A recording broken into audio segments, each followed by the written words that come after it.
சென்னையின் மேல் வானம் அப்படியே இடிந்து விழுந்து கொண்டிருந்தது. அது ஆடி மாதத்தின் அதிகாலை நேரம். திருவான்மியூர் மலையிலிருந்து நழுவி வந்த கருத்த மேகங்கள் அடையாறு மற்றும் திருவான்மியூரின் வானத்தில் அடர்த்தியாக கூடியிருந்தன. மழை விடாமல் பெய்து கொண்டிருந்தது. தார் சாலைகளில் வேகமாக ஓடும் வண்டிகளின் சக்கரங்களில் இருந்து தண்ணீர் ஊற்றெடுத்து பறந்தது. இந்த அவசரமான இரக்கமற்ற நேரத்தோடு போட்டி போடும் நகரத்தில் ஒரு பழைய டொக் டொக் என்று சத்தம் போடும் ஆக்டிவா ஸ்கூட்டரில் முல்லை தன் அன்றாட வாழ்க்கை போராட்டத்தை எதிர்கொண்டிருந்தாள். உடலில் அணிந்திருந்த ஒரு பழைய, சில இடங்களில் கிழிந்த மஞ்சள் நிற ரெயின்கோட், தலையில் ஹெல்மெட் மற்றும் ஸ்கூட்டரின் முன்னும் பின்னும் கட்டப்பட்டிருந்த எவர் சில்வர் டிஃபன் பாக்ஸ் பைகள்.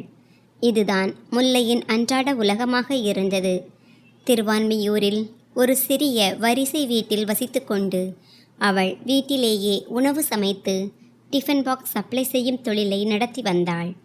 அதிகாலை 4 மணிக்கு எழுந்து சமைப்பதும் பின்னர் சென்னையின் வெவ்வேறு அலுவலகங்களுக்கு அந்த டிஃபன் பாக்ஸ்களை சரியான நேரத்தில் கொண்டு சேர்ப்பதும் அவளது தினசரி வழக்கம்.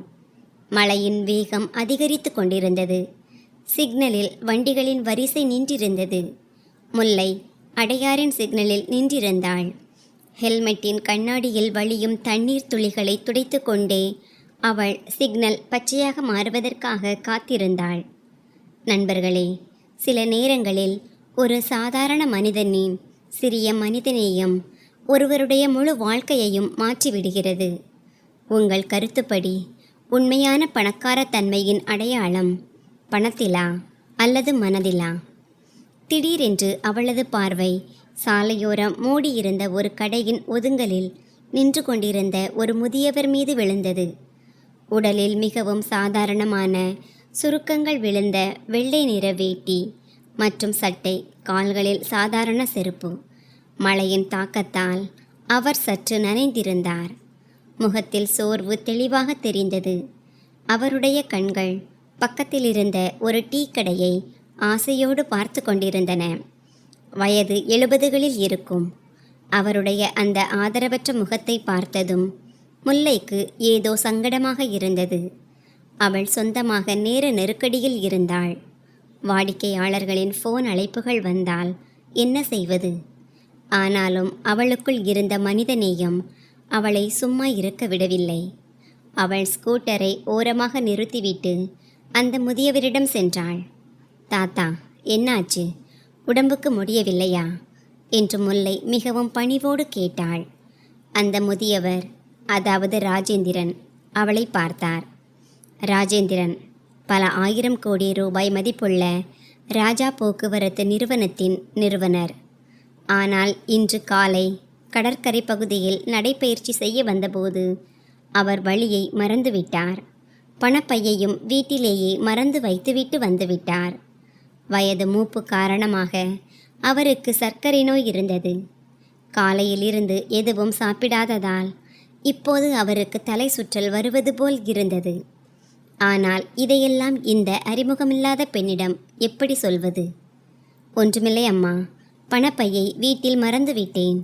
கொஞ்சம் தலை சுற்றுவது போல் இருக்கிறது என்றார் ராஜேந்திரன் தடுமாற்றத்துடன். அவருடைய குரல் நடுங்கியது. முல்லை சூழ்நிலையின் தீவிரத்தை உடனே புரிந்து கொண்டாள். அவள் சுற்றிலும் பார்த்து அவருடைய கையை பிடித்து டீ கடைக்கு அழைத்து சென்றாள். அண்ணா, 2 பிளேட் சுட சுட இட்லி கொடுங்கள், 2 டீ போடுங்கள் என்று முல்லை கடைக்காரரை கூப்பிட்டு ஒரு பிளாஸ்டிக் ஸ்டூலில் ராஜேந்திரனை உட்கார வைத்தாள். வேண்டாம் அம்மா, என்னிடம் பணம் இல்லை என்றார் ராஜேந்திரன் சங்கடத்துடன். ஐயோ தாத்தா, பரவாயில்லை, விடுங்கள். அதில் என்ன இருக்கிறது? நான் தருகிறேன். முதலில் வயிற்றுக்கு ஏதாவது சாப்பிடுங்கள். உங்களுக்கு சர்க்கரை அளவு கம்மியாகி இருக்கும் என்று முல்லை சிரித்து கொண்டே அவருக்கு தைரியம் கூறினாள். சுட சுட இட்லியும் ஆவி பறக்கும் டீயும் முன்னால் வந்தது. பசியோடு இருந்த ராஜேந்திரன் அமைதியாக சாப்பிடத் தொடங்கினார். சாப்பிட்டு கொண்டே அவர் முல்லையை கவனித்தார். அவளுடைய உடைகள் சாதாரணமாக இருந்தன. முகத்தில் உழைப்பின் சோர்வு தெரிந்தது. ஆனால் கண்களில் ஒரு அசாதாரண பிரகாசமும் நேர்மையும் இருந்தன. அதற்குள் முல்லையின் ஃபோன் அடித்தது. ஹலோ. ஆமாங்க சார், கிளம்பிட்டேன். இன்னும் ஒரு 5 நிமிடம் கொடுங்கள். அடையாறில்தான் இருக்கிறேன். மழையால் கொஞ்சம் டிராஃபிக். இன்றைக்கு டிஃபனில் கத்தரிக்காய் காரக்குழம்பும் சப்பாத்தியும் இருக்கு. இதோ உடனே வந்து விடுகிறேன் என்று முல்லை வாடிக்கையாளரை சமாதானப்படுத்தி கொண்டிருந்தாள். இதை கேட்டதும் ராஜேந்திரன் குற்ற உணர்ச்சி அடைந்தார். என்னால் உனக்கு தாமதமாகிவிட்டது அம்மா. உன் வாடிக்கையாளர்கள் உன்னை திட்டுவார்களே என்றார். முல்லை சிரித்து கொண்டே டீயை குடித்தாள். ஐயோ தாத்தா, வாடிக்கையாளர்கள் இன்றைக்கு திட்டுவார்கள், நாளைக்கு அமைதியாகி விடுவார்கள். ஆனால் நீங்கள் வெறும் வயிற்றோடு போய் தலை சுற்றி சாலையில் விழுந்திருந்தால் இன்னும் தாமதமாகி இருக்கும் அல்லவா? நீங்கள் உடம்பை பார்த்து கொள்ளுங்கள். முல்லை தன் பையிலிருந்து சில சில்லறை காசுகளை எடுத்து டீக்கடைக்காரரிடம் கொடுத்தாள். தன் டிஃபன் பாக்ஸ் பைகளை சரி செய்து கொண்டு அவள் மீண்டும் ஸ்கூட்டரை நோக்கி திரும்பினாள். அம்மா, உன் பெயர் என்ன என்று ராஜேந்திரன் பின்னால் இருந்து கூப்பிட்டார்.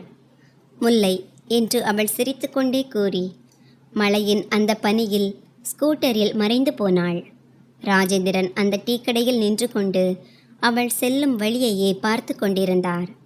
இன்றைய உலகில் தன் சுய லாபத்தை தவிர வேறு யாரையும் திரும்பி பார்க்காத நிலையில் தன்னிடம் குறைந்த பணமே இருந்தபோதும் மற்றவர்களின் பசியை அறிந்த இந்த பெண் அவருக்கு மிகவும் பெரியவளாக தோன்றினாள். அவளது ஒரு சாதாரண செயல் அவருடைய அனுபவம் வாய்ந்த ஆனால் கடினமான இதயத்தை உருக வைத்திருந்தது. மறுபுறம் முல்லை மதியம் 2 மணிக்கு எல்லா டிஃபன் பாக்ஸ்களையும் கொடுத்துவிட்டு வழக்கம்போல் தன் வீட்டிற்கு திரும்பினாள். மழை இன்னும் பெய்து கொண்டே இருந்தது. வீடு என்பது ஒரு பழைய வரிசை வீட்டில் இருந்த தகரம் போட்ட அறை. மழை நீர் கசியாமல் இருக்க கூரையின் மேல் பிளாஸ்டிக் போடப்பட்டிருந்தது. அவள் உடல் சோர்ந்து கதவை தள்ளி உள்ளே சென்றாள். ஆனால் வீட்டிற்குள் கால் வைத்ததும் அவளது காலடி மண் சரிந்தது. வீட்டில் ரஞ்சனி அத்தை சோபாவில் காலை நீட்டி உட்கார்ந்திருந்தாள். அவள் உடலில் இருந்த தங்க நகைகளும் முகத்தில் இருந்த வெறுப்பும் தெளிவாக தெரிந்தன. முல்லையை பார்த்ததும் அவள் கத்தத் தொடங்கினாள். என்னடி மகாராணி, உலகத்தையே ஜெயித்துவிட்டு வருகிறாயா? டிஃபன் பாக்ஸ் விற்று எத்தனை கோடி சம்பாதித்தாய் என்று. அத்தையின் குரல் அறையின் அமைதியை கிழித்தது. முல்லை தன் சோர்வை மறைத்து கொண்டு அமைதியாக கூறினாள். அத்தை, நீங்கள் எப்போது வந்தீர்கள்? உட்காருங்கள், நான் உங்களுக்கு தண்ணீர் எடுத்துக்கொண்டு வருகிறேன்.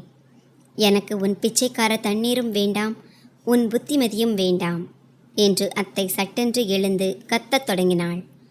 என் 5 லட்சம் ரூபாயை எப்போது தரப்போகிறாய் என்று முதலில் சொல். உன் உடம்பு சரியில்லாத அம்மாவுக்கு சிகிச்சை செய்ய என் சொந்த பணத்தை கொடுத்தேன். இப்போது அவள் இறந்து விட்டாள். ஆனால் என் பணத்தை யார் தருவார்? நான் என்ன தர்மச்சாவடியா திறந்து வைத்திருக்கேன்? அம்மாவின் பெயர் வந்ததும் முல்லையின் கண்களில் கண்ணீர் முட்டியது.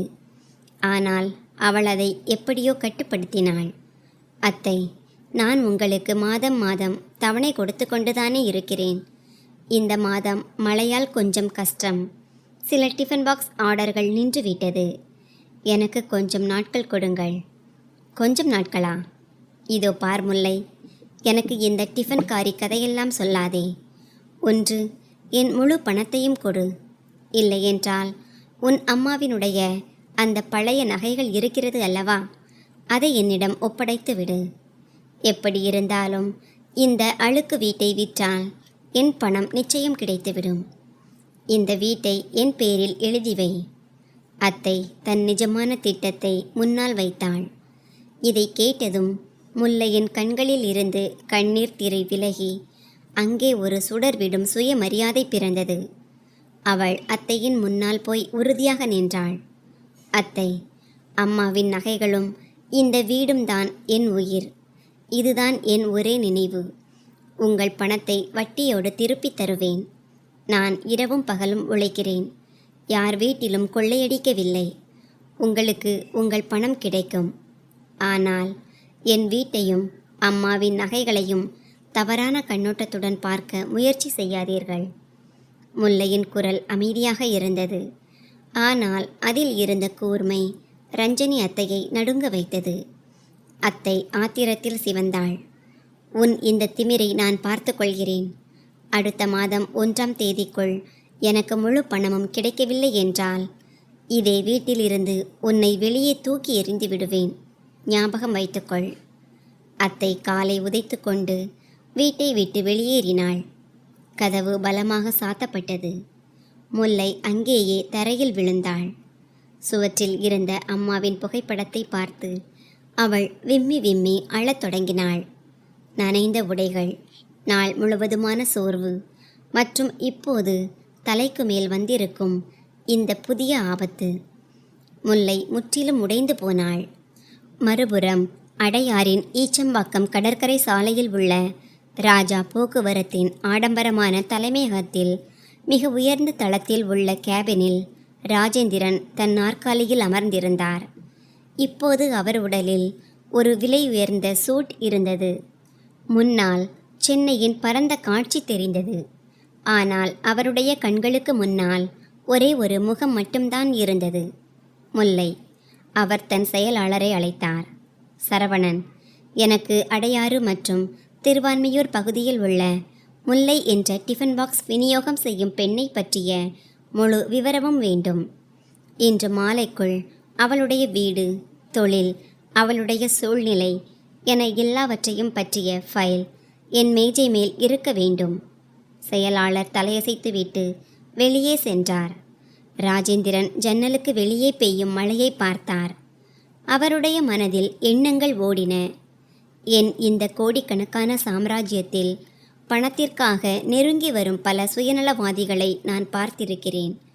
ஆனால் இன்று தன் பையில் எதுவும் இல்லாத போதும் மற்றவர்களுக்கு உணவளித்த அந்த பெண், அவளுடைய கண்களில் இருந்த அந்த தவிப்பு, ஆனாலும் தோற்காத அந்த சுயமரியாதை என்னை நிலைகுலைய வைக்கிறது. அவளுக்கு நிச்சயம் ஏதோ பெரிய கஷ்டம் இருக்கிறது. இப்படிப்பட்ட தங்கமான பெண்ணை இந்த சுயநல உலகில் நான் இப்படி தனியாக விடமாட்டேன். என்ன நடந்தாலும் நான் முல்லைக்கு உதவி செய்வேன். கடற்கரை சாலையில் உள்ள ராஜா இல்லம் மழையின் பனியிலும் தன் கம்பீரத்தை காட்டிக்கொண்டு நின்றது. உள்ளே ஒரு பிரம்மாண்டமான ஆடம்பரமான படிப்பு அறையில் வெற்றிவேல் லேப்டாப்பில் ஏதோ வேலை செய்து கொண்டிருந்தான். வெள்ளை நிற சட்டை, கைகளில் மடிப்பு சுருட்டப்பட்டிருந்தது. முகத்தில் ஒரு உறுதியான தொழிலதிபர் பாவனை. வெறும் 28 வயதிலேயே ராஜா போக்குவரத்தை சிகரத்திற்கு தூக்கிச் சென்ற வெற்றிவேல் மிகவும் பிராக்டிக்கலான மற்றும் கணக்கு பார்க்கும் குணம் கொண்டவன். உலகில் எதையும் பணத்தால் விலைக்கு வாங்க முடியும். ஒவ்வொரு மனிதனுக்கும் ஒரு விலை இருக்கிறது என்பதில் அவனுக்கு தீராத நம்பிக்கை இருந்தது. அதற்குள் ராஜேந்திரன் அங்கே வந்தார். அவர் வெற்றிவேலிடம் காலையில் நடந்த முல்லையின் முழு சம்பவத்தையும் கூறினார். அவளுடைய எளிமையையும் மனித நேயத்தையும் பாராட்டி பேசும்போது ராஜேந்திரனின் கண்கள் கலங்கின. ஆனால் வெற்றிவேலின் முகத்திலோ ஒரு அலட்சியமான சிரிப்பு தோன்றியது. தாத்தா, ப்ளீஸ், இது 21ஆம் நூற்றாண்டு. இங்கே யாரும் யாருக்கும் இலவசமாக எதுவும் கொடுப்பதில்லை. வெற்றிவேல் லேப்டாப்பை மூடிக்கொண்டே மிகவும் வறட்சியாக பதிலளித்தான். அந்த பெண் நிச்சயம் உங்களுடைய அந்த விலை உயர்ந்த கடிகாரத்தையோ அல்லது விலை உயர்ந்த காலணிகளையோ பார்த்திருப்பாள். இந்த காலத்து வாடகை வரிசை வீட்டில் வாழும் பெண்களுக்கு பணக்காரர்களை வலையில் வீழ்த்துவது எப்படி என்ற கலை நன்றாக தெரியும். அவள் ஒரு நாடகம் ஆடியிருக்கிறாள். நீங்கள் அதில் ஏமாந்து விட்டீர்கள். வெற்றிவேல், என்ன பேசுகிறாய் நீ? ராஜேந்திரன் கோபப்பட்டார். பணத்தின் கண்ணாடியோடு பார்த்தால் உனக்கு உலகில் வாடிக்கையாளர்கள் மட்டும்தான் தெரிவார்கள். மனிதர்கள் தெரிய மாட்டார்கள். அந்த பெண் தங்கம் போன்றவள். எனக்கு தோன்றுகிறது, இந்த பெரிய வீட்டில் எனக்கு ஒரு மருமகளாக அவளை போன்ற ஒரு பெண்தான் வேண்டும். அவள் வீட்டை பார்த்து கொள்வாள், சொத்தை அல்ல. அசாத்தியம். நான் ஒரு சாலையில் டிஃபன் பாக்ஸ் சப்ளை செய்யும் பெண்ணை ஒருபோதும் திருமணம் செய்ய மாட்டேன். வெற்றிவேல் உறுதியாக கூறினான். சரி, அப்படியானால் பார்ப்போம். என் முடிவு உண்மையாகிறதா அல்லது உன் சந்தேகம் உண்மையாகிறதா? ராஜேந்திரன் ஒரு மர்மமான புன்னகையுடன் அங்கிருந்து சென்றார். மறுநாள் காலை நேரம் அடையாறில் உள்ள ஒரு சாதாரண மருத்துவமனையின் கேரிடாரில் ஃபினாயிலின் கடுமையான வாசனை வந்து கொண்டிருந்தது. முல்லை டிஃபன் பாக்ஸ் டெலிவரி செய்து கொண்டிருந்த போது அவளுக்கு ஒரு அறிமுகமில்லாத நம்பரில் இருந்து ஃபோன் வந்தது. நேற்று உங்களை சந்தித்த தாத்தா மருத்துவமனையில் இருக்கிறார். அவருக்கு மாரடைப்பு வந்துவிட்டது. இதை கேட்டதும் முல்லை எல்லா வேலைகளையும் ஒதுக்கிவிட்டு ஓடோடி மருத்துவமனைக்கு வந்தாள். அவள் உடலில் நேற்றைய அதே பழைய ரெயின்கோட் இருந்தது. தலைமுடி கலைந்து மூச்சு வாங்கியபடி வார்டுக்கு வெளியே வந்தாள். அங்கே வெற்றிவேல் நின்றிருந்தான். மிகவும் கம்பீரமாக, ஆனால் கண்களில் அசாத்திய அகங்காரத்துடன். எக்ஸ்கியூஸ் மீ, நேற்று ஒரு தாத்தா இருந்தாரே, அவருக்கு என்ன ஆச்சு? நான் உள்ளே போகலாமா என்று முல்லை பயந்த குரலில் கேட்டாள். வெற்றிவேல் அவளை உச்சி முதல் பாதம் வரை பார்த்தான். அவளுடைய அந்த சாதாரண நனைந்த தோற்றத்தை பார்த்து அவனுடைய உதடுகளில் ஒரு வக்கிரமான புன்னகை தோன்றியது. ஓ, அப்போ நீதான் அந்த முல்லையா? தாத்தா நேற்றிலிருந்து உன்னையே நினைத்து கொண்டிருக்கிறார். சொல், இந்த நாடகத்திற்கு எவ்வளவு பணம் எதிர்பார்க்கிறாய்? எங்கள் பெயரில் எத்தனை லட்சத்திற்கு பில் போடப் போகிறாய்? வெற்றிவேல் நேரடியாக அவமதிக்கத் தொடங்கினான். முல்லையின் கண்களில் ஒரு கணம் குழப்பம் தெரிந்தது. ஆனால் உடனே அவளது இடத்தில் ஒரு கடுமையான சுயமரியாதை வந்தது. என்ன உளறுகிறீர்கள்? மனிதநேயம், எளிமை என்ற வார்த்தைகளின் அர்த்தமே உங்களுக்கு தெரியாதா? நான் இங்கே யாரிடமும் பணம் கேட்க வரவில்லை. ஒரு முதியவருக்கு கஷ்டமாக இருக்கிறது என்று என் வேலையை விட்டுவிட்டு ஓடி வந்திருக்கிறேன். தள்ளுங்கள், நான் அவரை பார்க்க வேண்டும். முல்லையின் அந்த உறுதியான குரலையும் கண்களில் இருந்த நெருப்பையும் பார்த்து வெற்றிவேல் ஒரு கணம் ஸ்தம்பித்து போனான். அவன் ஒதுங்கினான். முல்லை நேராக வார்டுக்குள் சென்றாள். உள்ளே ராஜேந்திரன் ஆக்சிஜன் மாஸ்க் மாட்டிக்கொண்டு பொய் கண்களை மூடி படுத்திருந்தார். முல்லை அருகில் சென்று அவருடைய கையை தொட்டாள். தாத்தா, தாத்தா, நான் வந்துவிட்டேன். முல்லை, கவலைப்படாதீர்கள், எல்லாம் சரியாகிவிடும். ராஜேந்திரன் மெதுவாக கண்களை திறந்தார். அவர் வெற்றிவேலையும் உள்ளே அழைத்தார். முல்லை, என் வாழ்க்கைக்கு இனி எந்த உத்தரவாதமும் இல்லை. ராஜேந்திரன் மிகவும் பாவமான குரலில் நாடகமாடினார். என் பேரனுடைய குணம் மிகவும் கோபமானது. அவனுக்கு பணத்திமிர் அதிகம். நான் அவனை ஒரு உண்மையான சாதாரண மனிதனின் கையில் ஒப்படைத்துவிட்டு இறக்க விரும்புகிறேன். என் கடைசி ஆசையை நிறைவேற்றுவாயா அம்மா? என் வெற்றிவேலை திருமணம் செய்து கொள்வாயா? முல்லைக்கு பெரிய அதிர்ச்சி ஏற்பட்டது. தாத்தா, என்ன பேசுகிறீர்கள்? நான் ஒரு சாதாரண பெண். என் தலைக்கு மேல் ஏற்கனவே பெரிய கடன் இருக்கிறது. என் அத்தைக்கு நான் 5 லட்சம் கொடுக்க வேண்டும். அவள் என் வீட்டையும் அம்மாவின் நகைகளையும் பறித்து கொள்வாள். நான் எப்படி? உன் அத்தையின் 5 லட்சம் ரூபாயை நான் இப்போதே தருகிறேன். ஆனால் அதற்கு பதிலாக நீ என் வெற்றிவேலை ஏற்றுக்கொள். ராஜேந்திரன் கைகளை கூப்பி கேட்டார். 5 லட்சம் ரூபாய் ஆஃபரை கேட்டதும் இந்த பெண் உடனே சம்மதிப்பாள். அவளுடைய பொய் தாத்தாவுக்கு முன்னால் அம்பலமாகிவிடும் என்று வெற்றிவேல் நினைத்தான். வெற்றிவேல் வேண்டுமென்றே தன் காயை நகர்த்தினான். இதோ பாருங்கள் மிஸ் முல்லை, வெற்றிவேல் மிகவும் குளிர்ந்த குரலில் கூறினான். என் தாத்தா உணர்ச்சிவசப்பட்டு விட்டார். ஆனால் நான் உங்களுக்கு உண்மையை சொல்கிறேன். நான் இந்த ராஜா குடும்பத்தின் முதலாளியெல்லாம் இல்லை. நான் அவர்களிடம் மேலாளராக வேலை பார்க்கும் ஒரு சாதாரண ஆள். என்னிடம் சொந்தமாக எதுவும் இல்லை. நான் சம்பளத்திற்கு வேலை செய்பவன். இந்த திருமணத்தின் மூலம் உங்களுக்கு பெரிய சொத்து கிடைக்கும் என்று நீங்கள் நினைத்தால் அப்படி எதுவும் நடக்காது. முல்லை வெற்றிவேலை ஒரு ஊடுருவும் பார்வையால் பார்த்தாள். அவளுக்கு மனிதனின் பணக்காரத்தன்மை தேவையே இல்லை. ஆனால் கண்களுக்கு முன்னால் அத்தையின் அந்த உக்கிரமான தோற்றம், அம்மாவின் நகைகள் மற்றும் வீடு போய்விடுமே என்ற பயம் அவளை வாட்டியது. மறுபுறம் ஒரு முதியவர் தன் வாழ்க்கை பிச்சையை கேட்டுக்கொண்டிருந்தார். முல்லை சில நொடிகள் கண்களை மூடினாள்.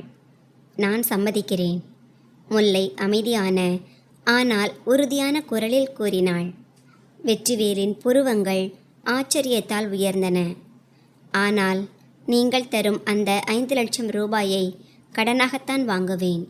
அது எனக்கு நீங்கள் செய்யும் உதவி அல்ல, அது என் பொறுப்பு. அதே நாள் மாலை வெளியே தூறல் போட்டு கொண்டிருந்தது. அடையாரின் திருமணப்பதிவு அலுவலகத்தில் ஒரு விசித்திரமான அமைதி நிலவியது. எந்த ஒரு மேளதாளமும் இல்லை, நாதஸ்வரமும் இல்லை, உறவினர்களின் கூட்டமும் இல்லை. ஒரு பழைய இருண்ட அலுவலகத்தில் ஒரு அரசு மேஜை மேல் திருமண பத்திரங்கள் வைக்கப்பட்டிருந்தன. முல்லை ஒரு சாதாரண இளஞ்சிவப்பு நிற பருத்தி புடவை கட்டியிருந்தாள். கண்களில் ஒரு இனம் புரியாத துக்கமும் எதிர்காலத்தை பற்றிய கவலையும் இருந்தது. வெற்றிவேல் மிகவும் வறட்சியாக அந்த பேப்பரில் கையெழுத்திட்டான். முல்லையின் கை நடுங்கியது. ஆனால் அவள் கண்களை இறுக்கமாக மூடிக்கொண்டு அந்த பேப்பரில் முல்லை வெற்றிவேல் என்று கையெழுத்திட்டாள்.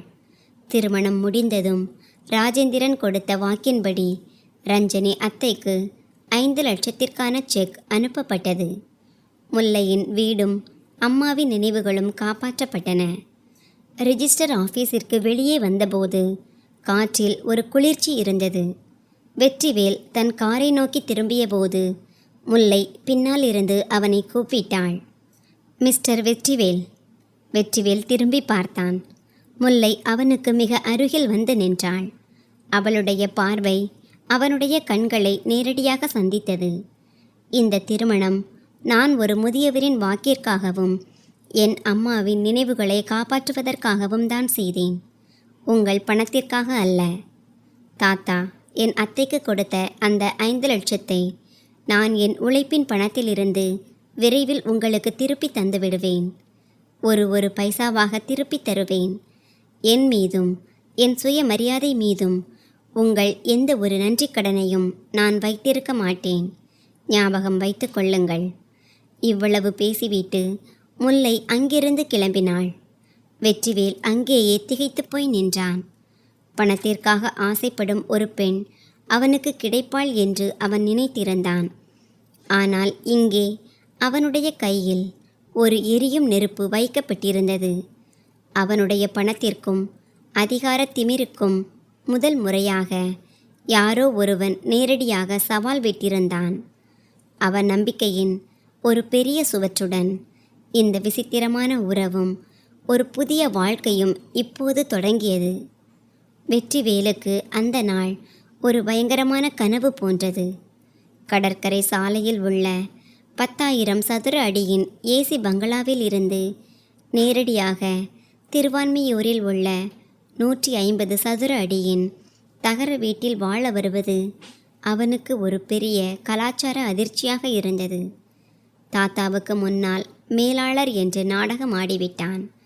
ஆனால் இப்போது அதை நடத்தி காட்டும் நேரம் வந்திருந்தது. முதல் இரவிலேயே வெற்றிவேலின் தூக்கம் கலைந்தது. வீட்டில் கட்டில் இல்லை. தரையில் விரிக்கப்பட்டிருந்த ஒரு சாதாரண பாயிலும் மெல்லிய மெத்தையிலும் அவன் தூங்க வேண்டியிருந்தது. நள்ளிரவில் எப்போதோ கூரையின் மேல் விழுந்த மழையின் சத்தமும் பக்கத்து வீட்டிலிருந்து வரும் நாயின் குரைப்பு சத்தமும் அவனை நிலைகுலைய வைத்தது. அவன் ஒரு புறமாக திரும்பி பார்த்தான். சற்று தொலைவில் முல்லை ஒரு பழைய போர்வையை மடித்து வைத்து கொண்டு அமைதியாக தூங்கிக் கொண்டிருந்தாள். அவளது முகத்தில் நாள் முழுவதுமான உழைப்பின் சோர்வு இருந்தது.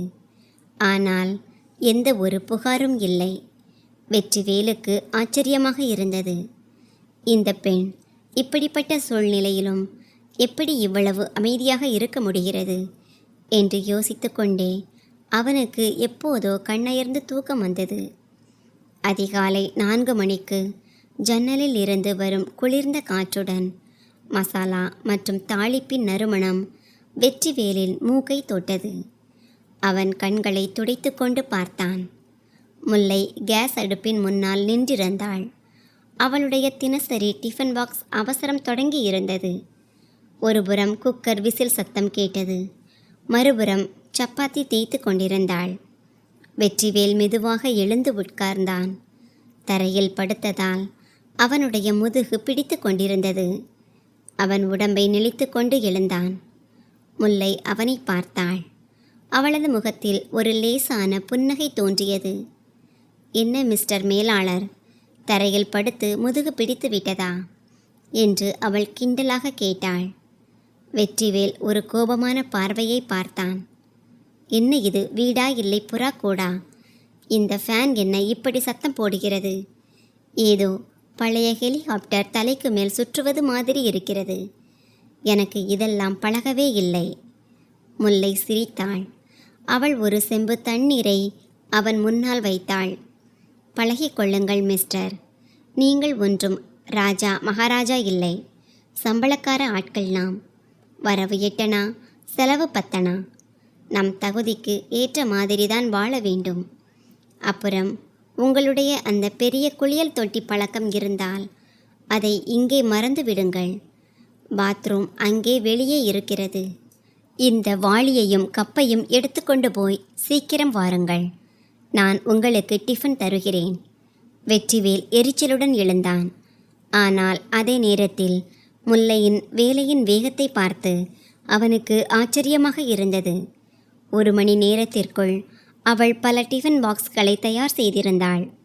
வெற்றிவேல் குளித்துவிட்டு வந்தபோது முல்லை அவனுக்காக ஒரு தட்டில் சுட சுட உப்புமாவும் டீயும் வைத்திருந்தாள். கூடவே ஒரு பளபளப்பான எவர் சில்வர் டிஃபன் பாக்ஸையும் ஒரு பையில் பேக் செய்து வைத்திருந்தாள். வெற்றிவேல் சாப்பிடத் தொடங்கினான். சுவை பிரமாதமாக இருந்தது. சாப்பிடும்போது அவனுடைய பார்வை முல்லை மீது சென்றது. அவள் தனக்காக ஒரு சிறிய தட்டில் மிகவும் கொஞ்சமாக உப்புமா எடுத்திருந்தாள். நீ இவ்வளவுதான் சாப்பிடப் போகிறாயா? வெற்றிவேல் கேட்காமல் இருக்க முடியவில்லை. ஆமாம், எனக்கு காலையில் அதிகமாக பசிக்காது. நீங்கள் சாப்பிடுங்கள். அவள் பார்வையை தவிர்த்து கூறினாள். ஆனால் அந்த பதிவில் வெற்றிவேலுக்கு அவளுடைய வயிற்றிலிருந்து வரும் பசியின் சத்தம் கேட்டது. அவளுக்கு இருந்த ரேஷன் குறைவாக இருந்ததால் அவனுக்கு வயிறார உணவு கிடைக்க வேண்டும் என்பதற்காக தன் பங்கின் உப்புமாவை அவனுக்கு பரிமாறி இருக்கிறாள் என்பதை அவன் உடனே புரிந்து கொண்டான். வெற்றிவேலின் இதயத்தில் எங்கோ ஒரு சிறிய ஊசி குத்தியது போல் இருந்தது. பணத்திற்காக ஆசைப்படும் எந்த ஒரு மனிதனும் இப்படிப்பட்ட தியாகத்தை செய்ய மாட்டான் என்பதை அவனுடைய பிராக்டிக்கல் மூளை புரிந்து கொள்ள தொடங்கியது. என் வயிறு நிறைந்து விட்டது. இந்த மீதி இருக்கும் உப்புமாவை நீ சாப்பிடு. வெற்றிவேல் தன் தட்டை அவளை நோக்கி தள்ளிக்கொண்டே கூறினான். முல்லை அவனை ஆச்சரியத்துடன் பார்த்தாள். இருவரின் பார்வைகளும் சந்தித்தன. அந்த ஒரு கணத்தில் பேசாமலேயே பல உரையாடல்கள் நடந்து முடிந்தன. காலை 10 மணி இருக்கும். முல்லை கண்ணாடி முன்னால் நின்று தன்னை தயார் செய்து கொண்டிருந்தாள். இன்று அவள் ஒரு பெரிய கார்ப்பரேட் நிறுவனத்தில் வேலைக்கான நேர்காணலுக்கு செல்ல வேண்டியிருந்தது. டிஃபன் பாக்ஸ் தொழிலில் இருந்து இப்போதைய கடனை விரைவில் அடைப்பது சாத்தியமில்லை. அதனால் அவள் ஒரு போக்குவரத்து நிறுவனத்தில் இயக்க அதிகாரி பதவிக்கு விண்ணப்பித்திருந்தாள். அவள் மிகவும் சாதாரண ஆனால் நேர்த்தியான நீல நிற பருத்தி புடவை கட்டியிருந்தாள். தலைமுடியை ஒழுங்காக முடித்திருந்தாள். கண்ணாடியில் பார்க்கும்போது அவளது பார்வை கழுத்தின் பக்கம் சென்றது. அங்கே நேற்று வெற்றிவேல் கட்டிய தாலியும் 2 தங்க குண்டுகளும் கொண்ட மாங்கல்யம் ஜொலித்தது. அவள் அந்த மாங்கல்யத்தை மெதுவாக தொட்டாள். இந்த திருமணம் ஒரு ஒப்பந்தத்தில் நடந்திருந்தாலும் அவளது பாரம்பரிய மனதிற்கு அது மிகவும் புனிதமானதாக இருந்தது. அவள் குங்கும சிமிழில் இருந்து ஒரு சிட்டிகை குங்குமம் எடுத்து நெற்றியின் மையத்தில் வைத்தாள். அந்த பிரகாசமான குங்குமமும் கழுத்தில் இருந்த மாங்கல்யமும் அவளது சாதாரண முகத்தில் ஒரு அசாதாரண ஒளியையும் புதுமண பெண்ணின் அழகையும் கொண்டு வந்திருந்தது. வெற்றிவேல் வாசலில் நின்று இதையெல்லாம் பார்த்து கொண்டிருந்தான்.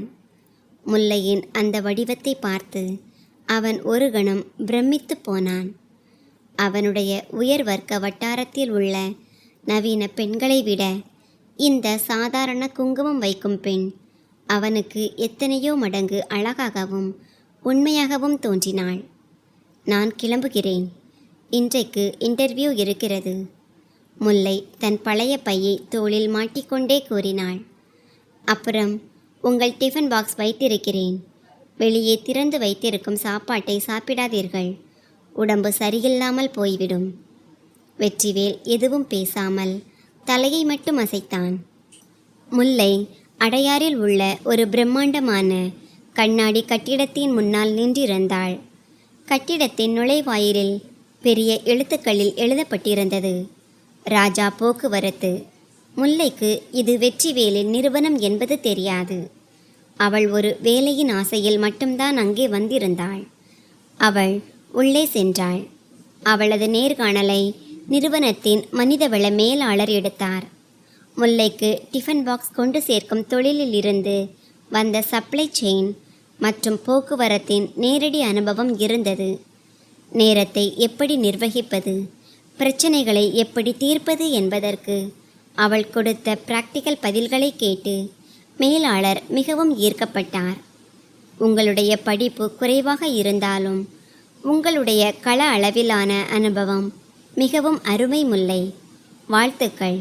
நாங்கள் உங்களை தேர்ந்தெடுக்கிறோம் என்று மேலாளர் சிரித்துக்கொண்டே கூறினார். முல்லையின் கண்களில் ஆனந்த கண்ணீர் வந்தது. அவள் மனதார விநாயகருக்கு நன்றி கூறினாள். மாலை முல்லை வீட்டிற்கு வந்தபோது வெற்றிவேல் அங்கேயே ஒரு பழைய நாற்காலியில் உட்கார்ந்து லேப்டாப்பில் ஏதோ ஃபைல் படித்து கொண்டிருந்தான். முல்லை மிகவும் உற்சாகமாக உள்ளே வந்தாள். என்னங்க, கேட்டீர்களா? அவளது வாயிலிருந்து முதல் முறையாக கணவனுக்கான அந்த அசல் வார்த்தை வந்தது. வெற்றிவேல் ஆச்சரியத்துடன் நிமிர்ந்து பார்த்தான். என்ன ஆச்சு? ஏன் இவ்வளவு சந்தோஷமாக இருக்கிறாய்? எனக்கு வேலை கிடைத்திருக்கிறது. அதுவும் எங்கே தெரியுமா? ராஜா போக்குவரத்தில். ரொம்ப பெரிய கம்பெனி அது. இப்போது நான் சீக்கிரம் அத்தையின் பணத்தை திருப்பி தந்து விடுவேன். நாம் இந்த சுமையில் இருந்து விடுபடலாம். முல்லை ஆனந்தமாக கூறிக்கொண்டிருந்தாள். வெற்றிவேல் தன் அதிர்ச்சியை மறைத்து கொண்டு முகத்தில் ஒரு பொய் ஆச்சரியத்தை கொண்டு வந்தான். அப்படியா? ராஜா போக்குவரத்து கிரேட். ஆனால் ஒன்று சொல்லட்டுமா? முல்லை சிரித்து கொண்டே வெற்றிவேலின் அருகில் வந்து கண்களை சிமிட்டி கிண்டலாக கூறினாள். நீங்களும் அந்த ராஜா குடும்பத்தின் மேலாளர் தானே? அப்போது பாருங்கள், உங்கள் மனைவி உங்கள் முதலாளியின் கம்பெனியிலேயே வேலைக்கு சேர்ந்து விட்டாள். இனி நான் உங்கள் மேல் ஒரு கண் வைத்திருப்பேன். அங்கே யாருடனும் அரட்டை அடித்தீர்கள் என்றால் நேராக முதலாளியிடம் சொல்லிவிடுவேன். எனக்கு அங்கே அடையாளம் கிடைத்திருக்கிறது இப்போது. முல்லையின் அந்த குறும்பையும் குதூகலத்தையும் பார்த்து வெற்றிவேலுக்கு மனதிற்குள் சிரிப்பு வந்தது. அவன் சற்று முன்னால் குனிந்து அவளுடைய கண்களை பார்த்து பேசினான். மேடம், அங்கே நானேதான் பாஸ். என் பாஸிற்கு மிகவும் நெருக்கமான ஆள். என்னை அங்கே யாரும் எதுவும் சொல்ல முடியாது. ஆனால் நீதான் கவனமாக இருக்க வேண்டும். கார்ப்பரேட்டில் ரொம்ப கொடூரமான மனிதர்கள் இருப்பார்கள். முல்லை சிரித்துக்கொண்டே மூக்கை தொட்டாள். எனக்கு யாரை பார்த்தும் பயமில்லை. நான் என் வேலையை நேர்மையாக செய்வேன். அந்த சிறிய வீட்டில் அன்று இரவு ஒரு விசித்திரமான ஒளி இருந்தது. முல்லையின் நெற்றியில் இருந்த அந்த பொட்டும் அவளது உண்மையான மகிழ்ச்சியும் அவளது அன்பும் பார்த்து வெற்றிவேலுக்கு முதல் முறையாக புரிந்தது. இந்த பெண் பணத்திற்காக அல்ல, உண்மையான அர்த்தத்தில் இந்த உறவை ஏற்றுக்கொண்டிருக்கிறாள். அவன் நம்பிக்கையின் பனி மெதுவாக உருகி கொண்டிருந்தது. அங்கே ஒரு புதிய மென்மையான காதல் அரும்ப தொடங்கியது. ராஜா போக்குவரத்தின் ஏசி மற்றும் மிகவும் ஒழுக்கமான கார்ப்பரேட் உலகில் முல்லை நன்றாக பழகிவிட்டாள். டிஃபன் பாக்ஸ் தொழிலின் காரணமாக அவளுக்கு சென்னையின் சாலைகள், டிராஃபிக் நேரங்கள் மற்றும் போக்குவரத்தின் அடிப்படை கோட்பாடுகளை பற்றிய நேரடி தெளிவு இருந்தது. ஆஃபீஸில் அவளது எளிமையான தோற்றமும் நெற்றியில் இருந்த குங்குமமும் வேலையில் இருந்த நேர்மையும் அனைவரின் கவனத்தையும் ஈர்த்தது. அன்று காலை ஆஃபீஸில் வழக்கத்தை விட அதிக அவசரமும் பதற்றமும் இருந்தது. ஏனெனில் நிறுவனத்தின் இயக்குநர்களில் ஒருவரும் வெற்றிவேலின் முன்னாள் காதலியுமான இளவரசி லண்டனில் இருந்து சமீபத்தில் திரும்பியிருந்தாள். இளவரசி என்றால் அசாத்திய பணக்காரத்தன்மை, திமிர் மற்றும் பந்தாவின் நடமாடும் உருவம். டிசைனர் ஆடைகள், உயரமான ஹீல்ஸ் செருப்பு, கையில் விலை உயர்ந்த பை மற்றும் மூக்கின் மேல் கோபம். இதுதான் அவளது தோரணை. வெற்றிவேல் அவளுடனான பந்தத்தை முறித்து கொண்டாலும் நிறுவனத்தில் அவளுக்கு பங்குகள் இருந்ததால் அவளது நடமாட்டம் அங்கே அதிகமாகவே இருந்தது. அவளுக்கு வெற்றிவேலை மீண்டும் தன் வலையில் வீழ்த்த வேண்டும் என்ற ஆசை இருந்தது. இளவரசி ஆபீஸிற்குள் நுழைந்து நேராக இயக்கத்துறைக்கு வந்தாள். அங்கே முல்லை தன் டெஸ்கில் மிகவும் முக்கியமான சென்னை போக்குவரத்து மற்றும் வழித்தட மேம்பாடு என்ற விளக்க காட்சியை தயாரிப்பதில் மூழ்கியிருந்தாள். இளவரசி முல்லையை மிகவும் அலட்சியமாக பார்த்தாள். அவளது கருத்துப்படி புடவை கட்டி மாங்கல்யம் அணியும் பெண் ஒரு சாதாரண உதவியாளராகத்தான் இருக்க முடியும். எக்ஸ்கியூஸ் மீ, எனக்கு சுகர் இல்லாமல் ஒரு பிளாக் காஃபி எடுத்து வா என்று இளவரசி கட்டளையிட்டாள். முல்லை நிமிர்ந்து பார்த்து மிகவும் அமைதியான மற்றும் நிதானமான குரலில் கூறினாள், மேடம், நான் இயக்க அதிகாரி. காஃபிக்கு நீங்கள் அலுவலக உதவியாளரிடம் சொல்ல வேண்டும். இளவரசியின் கோபம் உச்சிக்கு சென்றது. ஒரு சாதாரண ஊழியர் தன்னை மறுப்பதா என்பதை அவளால் ஏற்றுக்கொள்ள முடியவில்லை. அவளது பார்வை முல்லையின் லேப்டாப் மீது சென்றது. முல்லை தயாரித்திருந்த விளக்க காட்சி மிகவும் துல்லியமாகவும் பிரமாதமாகவும் இருந்தது.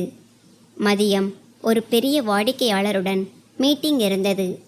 இளவரசியிடம் காட்டுவதற்கு எதுவும் இல்லை. திஸ் பிரசன்டேஷன், இது என்னுடையது.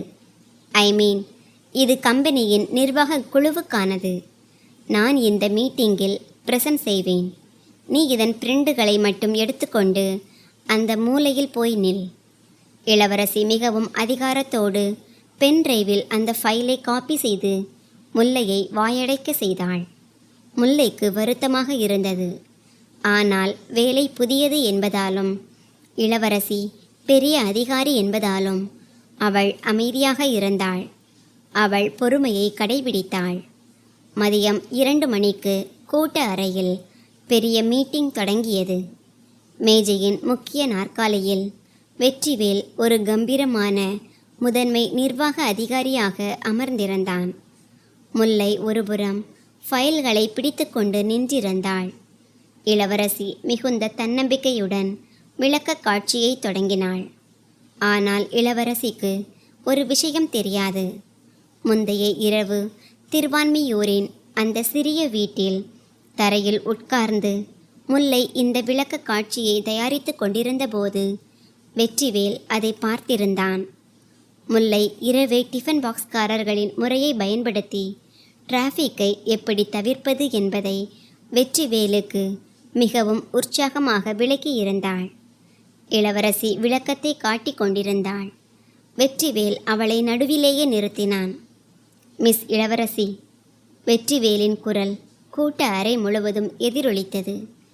நீங்கள் அடையாறு சுங்கச்சாவடியில் இருந்து திருவான்மியூர் பகுதி 5க்கான எந்த வழியை கூறினீர்களோ அது தியரிட்டிக்கலாக சரிதான்.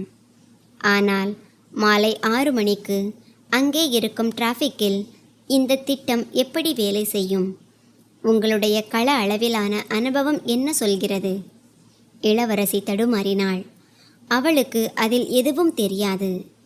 அது ஜஸ்ட் அ டேட்டா. நாம் அதை மேனேஜ் செய்யலாம். அவள் ஆங்கிலத்தில் தடுமாறி பதிலளிக்கத் தொடங்கினாள். வெற்றிவேலின் முகத்தில் ஒரு கடினமான புன்னகை தோன்றியது. போக்குவரத்து டேட்டாக்களில் ஓடுவதில்லை மிஸ் இளவரசி. அது சாலையின் அனுபவத்தில் ஓடுகிறது. இதை உண்மையான அர்த்தத்தில் யார் தயாரித்தார்களோ அவர்களுக்கு அது நன்றாக தெரியும். வெற்றிவேல் தன் பார்வையை நேரடியாக முல்லை மீது திருப்பினான். மிஸ்ஸஸ் முல்லை, நீங்கள் ப்ளீஸ் இதை விளக்க முடியுமா? முல்லை திடுக்கிட்டாள். ஆனால் அவள் தன்னை சாதுரியப்படுத்தி கொண்டு முன்னால் வந்தாள். அவள் மிகுந்த தன்னம்பிக்கையுடன் எங்கும் தெளிவாக அந்த முழு திட்டத்தையும் விளக்கி கூறினாள். வாடிக்கையாளர்களும் மற்ற குழு உறுப்பினர்களும் கைதட்டினர். வெற்றிவேல் இளவரசியை மிகவும் கூர்மையான பார்வையால் பார்த்தான். மிஸ் இளவரசி, மற்றவர்களின் உழைப்பில் தன் பெயரை போடுவது ராஜா போக்குவரத்தின் கலாச்சாரம் அல்ல. இனிமேல் மிஸ்ஸஸ் முல்லை இந்த ப்ராஜெக்டை வழிநடத்துவார். இளவரசியின் முகம் கோபத்தாலும் அவமானத்தாலும் சிவந்தது. அவள் ஆத்திரத்துடன் அங்கிருந்து சென்றாள். வெற்றிவேல் முல்லையை பார்த்து ஒரு நுட்பமான பாராட்டை தெரிவித்தான். முல்லைக்கு அவளது உழைப்பிற்கான பலன் கிடைத்திருந்தது. மாலை நேரம், மழை சற்று ஓய்ந்திருந்தது. ஆனால் காற்றில் ஒரு நல்ல குளிர்ச்சி இருந்தது. திருவான்மியூர் ரயில் நிலையத்திற்கு வெளியே ஒரு திண்ணையில் முல்லை வெற்றிவேலுக்காக காத்து கொண்டிருந்தாள். இன்று அவள் மகிழ்ச்சியாக இருந்தாள். வெற்றிவேல் தன் வழக்கமான சாதாரண மேலாளர் தோற்றத்தில் அங்கே வந்தான். என்னங்க, இங்கே வாருங்கள் சீக்கிரம். முல்லை அவனை தூரத்தில் இருந்தே கையாட்டி அழைத்தாள். வெற்றிவேல் சிரித்து கொண்டே அவளது அருகில் சென்றான். அங்கே டீ கடையில் ஏலக்காயின் நறுமணம் வீசியது. முல்லை 2 டீ ஆர்டர் செய்துவிட்டு வெற்றிவேலின் பக்கம் திரும்பினாள். அவளது கண்கள் மகிழ்ச்சியால் ஜொலித்தன. என்ன சொல்வது உங்களுக்கு? இன்றைக்கு உங்கள் பாஸ், அதாவது வெற்றிவேல் ராஜா சார் பிரமாதம் பண்ணிவிட்டார். முல்லை உற்சாகமாக ஒரே மூச்சில் கூறிக்கொண்டிருந்தாள். வெற்றிவேல் அமைதியாக டீ கிளாஸை கையில் வாங்கி கொண்டு பொய் ஆச்சரியத்தை காட்டி திட்டினான். அப்படியா? என் பாஸ் அப்படி என்ன செய்தார்? ஐயோ, அந்த இளவரசி மேடம் இருக்கிறார்களே, அவர்கள் என் வேலையை தன் பேரில் போட்டுக்கொள்ள பார்த்தார்கள். ஆனால் உங்கள் பாஸ் செம்ம புத்திசாலி. கரெக்டா அவர்களை பிடித்து எல்லோருக்கும் முன்னால் எனக்கு கிரெடிட் கொடுத்தார். எவ்வளவு அறிவாளி, நியாயமானவர் அவர். எனக்கு அவர் மேல் ரொம்ப மரியாதை வந்துவிட்டது.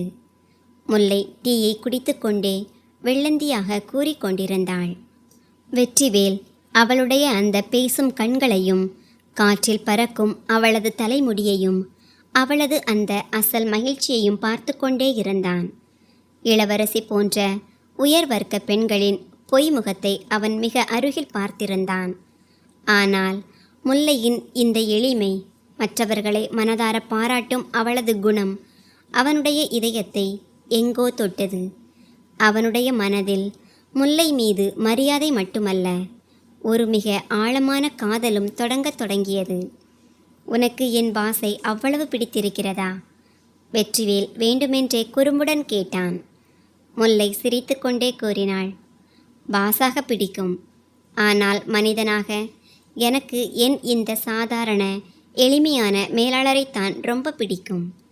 இவன் எனக்காக தரையில் படுக்கக்கூட தயங்கவில்லை. அப்புறம் உங்களுக்கு ஒன்று சொல்லட்டுமா? உங்களிடம் கொஞ்சம் மாற்றங்கள் செய்தால் உங்கள் பாஸும் நீங்களும் அப்படியே சேம் டு சேம் இருப்பீர்கள். முல்லையின் இந்த வாக்கியத்தால் வெற்றிவேலின் இதயத் துடிப்பு ஒரு கணம் நின்றது. டீயின் அந்த ஆவி பறக்கும் கிளாஸில் இருவரின் விரல்களும் லேசாக தொட்டன. சாலையில் இருந்த அந்த கூட்டம், வண்டிகளின் சத்தம் எல்லாம் அவர்களுக்காக நின்றது போல் இருந்தது. இருவரின் பார்வைகளும் சந்தித்தன. அந்த திண்ணையில் இருந்த டீயுடன் ஒரு மிக அழகான காதல் நறுமணம் அந்த மாலை காற்றில் கலந்து கொண்டது. ஐப்பசி மாதத்தின் அந்த இதமான மயக்கும் அதிகாலை நேரம். சென்னையின் காற்றில் ஒரு சுகமான குளிர்ச்சி தெரிந்தது. அடையாறில் உள்ள ஒரு பிரம்மாண்டமான ஆடம்பரமான கலையரங்கத்தில் ராஜா போக்குவரத்தின் மிகவும் புகழ்பெற்ற தீபாவளி திருவிழா நிகழ்ச்சி ஏற்பாடு செய்யப்பட்டிருந்தது. முழு பகுதியும் விளக்குகளாலும் சாமந்திப்பூ மாலைகளாலும் அலங்கரிக்கப்பட்டிருந்தது. காற்றில் நறுமணப் பொடி மற்றும் ஊதுவத்தியின் வாசனை வீசியது. மேடையில் நாதஸ்வரத்தின் மங்களகரமான இசை ஒலித்து கொண்டிருந்தது. நிறுவனத்தின் அனைத்து பெரிய அதிகாரிகள், வாடிக்கையாளர்கள் மற்றும் ஊழியர்கள் பாரம்பரிய உடையில் வந்திருந்தனர். இந்த ஜொலிப்பில் முல்லை கலையரங்கத்திற்குள் நுழைந்தாள். ஒரு கணம் அங்கே இருந்த ஒவ்வொருவரின் பார்வையும் அவளது மீதே நிலைத்து நின்றது. முல்லை இன்று ஒரு மிக அழகான அசல் மயில் தோகை நிற பார்டர் கொண்ட பட்டுப்புடவை கட்டியிருந்தாள். அந்த புடவையில் இருந்த தங்க நிற ஜரிகை மயில்கள் விளக்குகளின் வெளிச்சத்தில் ஜொலித்தன. அவளது தலைமுடி ஒரு சாதாரண ஆனால் கவர்ச்சியான கொண்டையாக கட்டப்பட்டிருந்தது. அதில் புதிய மல்லிகை பூச்சரம் சூடப்பட்டிருந்தது. அவளது நெற்றியில் ஒரு பிரகாசமான சிவப்பு நிற பிறை பொட்டு இருந்தது. அது அவளது முகத்தின் எளிமையை ஒரு தனித்துவமான அழகாக மாற்றியிருந்தது. மூக்கில் முத்து மூக்குத்தி, கழுத்தில் பாரம்பரிய அட்டிகை மாலை மற்றும் கைகளில் வளையல்களுடன் கூடிய 2 தங்க வளையல்கள். இந்த நகைகள் எதுவும் உண்மையானவை அல்ல, கவரிங் நகைகள். ஆனால் முல்லையின் அந்த அமைதியான தூய்மையான அழகிற்கு முன்னால் அவை உண்மையான நகைகளை விடவும் அதிக மதிப்பு மிக்கதாக தோன்றின. வெற்றிவேல் ஒரு மூலையில் நின்று இதை பார்த்து கொண்டிருந்தான். எப்போதும் மிகவும் பிராக்டிக்கலான வறட்சியான இந்த முதன்மை நிர்வாக அதிகாரி இன்று முல்லையின் அந்த பாரம்பரிய தோற்றத்திற்கு முன்னால் முற்றிலும் பிரமித்து போயிருந்தான். அவனுடைய உயர் வர்க்க வட்டாரத்தில் உள்ள பல நவீன மற்றும் டிசைனர் உடைகளில் இருக்கும் பெண்களை அவன் பார்த்திருக்கிறான். ஆனால் முல்லையின் இந்த தமிழ் வடிவம் அவனுடைய இதய துடிப்பை நிறுத்தக்கூடியதாக இருந்தது. அவள் சாட்சாத் லட்சுமியைப் போல் காட்சியளித்தாள். ஓடி சென்று எல்லோர் முன்னாடியும் இவள் என் மனைவி என்று சொல்ல வேண்டும் போல அவனுக்கு தோன்றியது. ஆனால் அவன் தன்னை தடுத்து கொண்டான். முல்லை மெதுவாக ஒரு காலி நாற்காலியை நோக்கி சென்று கொண்டிருந்தாள். அதற்குள் திடீரென்று பின்னால் இருந்து ஒரு கடுமையான திமிர் பிடித்த குரல் கேட்டது. எக்ஸ்கியூஸ் மீ, இது என்ன? முல்லை திரும்பி பார்த்தாள். இளவரசி அங்கே நின்றிருந்தாள். இளவரசி ஒரு பிரபல டிசைனரின் மிகவும் ஆடம்பரமான உடை அணிந்திருந்தாள். கழுத்தில் வைர நெக்லஸ் ஜொலித்தது. முல்லை அங்கே வந்திருப்பதையும் அவளது அழகை பற்றிய பேச்சுக்களையும் கேட்டு இளவரசி பொறாமையில் வெந்தாள். ஏற்கனவே ஆஃபீஸில் முல்லை இளவரசியை அவமதித்திருந்தாள். அதற்கு பழி வாங்குவதற்கு இதுதான் சரியான நேரம் என்று அவளுக்கு தோன்றியது. மிஸ்ஸஸ் முல்லை, இது ராஜா போக்குவரத்தின் உயர்தர கார்ப்பரேட் நிகழ்வு. உங்கள் தகர வீட்டில் நடக்கும் பூஜை அல்ல. இளவரசி எல்லோர் முன்னாடியும் உரத்த குரலில் பேசத் தொடங்கினாள். சுற்றியிருந்த மக்கள் இப்போது அவர்களின் பக்கம் பார்க்கத் தொடங்கினர். என்ன துணி போட்டு கொண்டு வந்திருக்கிறாய் நீ? இந்த நகைகள், ஓ மை காட்! சாலையில் கிடைக்கும் 100 ரூபாய் நகைகளை போட்டுக்கொண்டு நீ எங்களுடைய இந்த ஸ்டேட்டஸ் நிகழ்வுக்கு வந்திருக்கிறாய். உனக்கு வெட்கமாக இல்லையா? டிஃபன் பாக்ஸ் காரிகளின் தகுதி டிஃபன் கொண்டு சேர்ப்பதோடு மட்டும்தான். அவர்கள் அரண்மனை கனவு காணக்கூடாது. Get out from here. இப்பவே வெளியே போ. இளவரசி மிகவும் கேவலமான நிலைக்கு சென்று முல்லையை அவமதித்தாள். முல்லையின் கண்கள் கலங்கின. எல்லோர் முன்னாடியும் நடந்த இந்த அவமானம் அவளது சுயமரியாதையை தாக்கியது. அவள் தன் கண்ணீரை தடுக்க முயன்று அங்கிருந்து அமைதியாக வெளியேறுவதற்காக திரும்பிய போது அதற்குள் ஒரு வலுவான கை அவளது தோள் மீது விழுந்தது. அது வெற்றிவேல். அவனுடைய கண்களில் ஒரு பயங்கரமான கோபம் இருந்தது. முல்லை நினைத்தாள், நம்முடைய இந்த மேலாளர் கணவன் இப்போது இளவரசி மேடமிற்கு முன்னால் எதுவும் பேச முடியாது. அவனுடைய இந்த வேலையும் ஆபத்தாகிவிடும் என்று. ஆனால் வெற்றிவேல் நேராக இளவரசியின் முன்னால் போய் நின்றான். இளவரசி அவனை பார்த்து திடுக்கிட்டாள். ஏனெனில் அவளுக்கு தெரியும், இவன்தான் இந்த நிறுவனத்தின் உண்மையான முதலாளி என்று. மிஸ் இளவரசி, உங்கள் வார்த்தைகள் எல்லை மீறுகின்றன. வெற்றிவேலின் குரல் எவ்வளவு கம்பீரமாக இருந்தது என்றால் சுற்றியிருந்த கிசுகிசுப்புகள் அப்படியே அடங்கின. துணிகளின் மற்றும் நகைகளின் விலையை வைத்து மனிதனின் தகுதியை தீர்மானிக்கும் மனிதர்கள் மனதால் எவ்வளவு பிச்சைக்காரர்களாக இருக்கிறார்கள் என்பதை இன்று நீங்கள் காட்டிக் கொடுத்து விட்டீர்கள். முல்லையின் உடலில் இருக்கும் நகைகள் பொய்யாக இருக்கலாம். ஆனால் அவளுடைய வேலை, அவளுடைய அர்ப்பணிப்பு, அவளுடைய சுயமரியாதை, அசல் தங்கம் போன்றது. இளவரசி திகைத்து போய் வெற்றிவேலை பார்த்தாள். வெற்றிவேல், நீ ஒரு உதவியாளருக்காக என்னை? வெற்றிவேல் அவளை நடுவிலேயே நிறுத்தி ஒரு மிக கடுமையான தீர்க்கமான வாக்கியத்தை கூறினான். அது இளவரசியை மட்டுமல்ல, முல்லையையும் அதிர வைத்தது. நான் இங்கே ஒரே ஒரு விஷயத்திற்காகத்தான் நிற்கிறேன். அதை தெளிவுபடுத்த விரும்புகிறேன். மிஸ்ஸஸ் முல்லை இந்த நிறுவனத்தின் மிக மதிப்புமிக்க நபர். அவர்களை பற்றி விமர்சிப்பதற்கோ அல்லது அவர்களை இங்கிருந்து வெளியேற்றுவதற்கோ இந்த நிறுவனத்தில் யாருக்கும் அதிகாரம் இல்லை, உங்களுக்கும் இல்லை. எனவே இப்பொழுதே நீங்கள் முல்லையிடம் மன்னிப்பு கேளுங்கள். இல்லையெனில் இந்த நிகழ்ச்சியை விட்டு நீங்கள் வெளியேறலாம். முல்லைக்கு இது ஒரு பெரிய அதிர்ச்சியாக இருந்தது. ஒரு சாதாரண மேலாளர் நிறுவனத்தின் இயக்குனரை உறுதியாக கண்டித்திருக்கிறார், அதுவும் அவளுக்காக. இளவரசியால் இதை தாங்கிக் கொள்ள முடியவில்லை. வெற்றிவேலின் அந்த உக்கிர வடிவத்தை பார்த்து அவள் கோபத்துடன் காலை உதைத்து கொண்டு அங்கிருந்து சென்றாள்.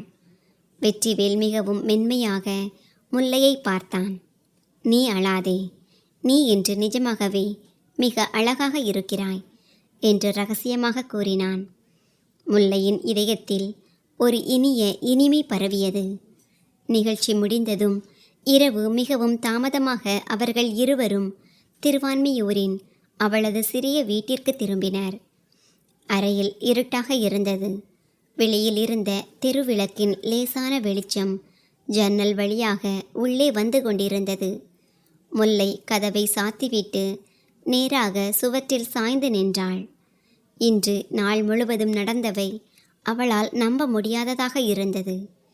வெற்றிவேல் சட்டையின் பட்டன்களை கழற்றிக்கொண்டே அவளை பார்த்தான். என்ன ஆச்சு முல்லை?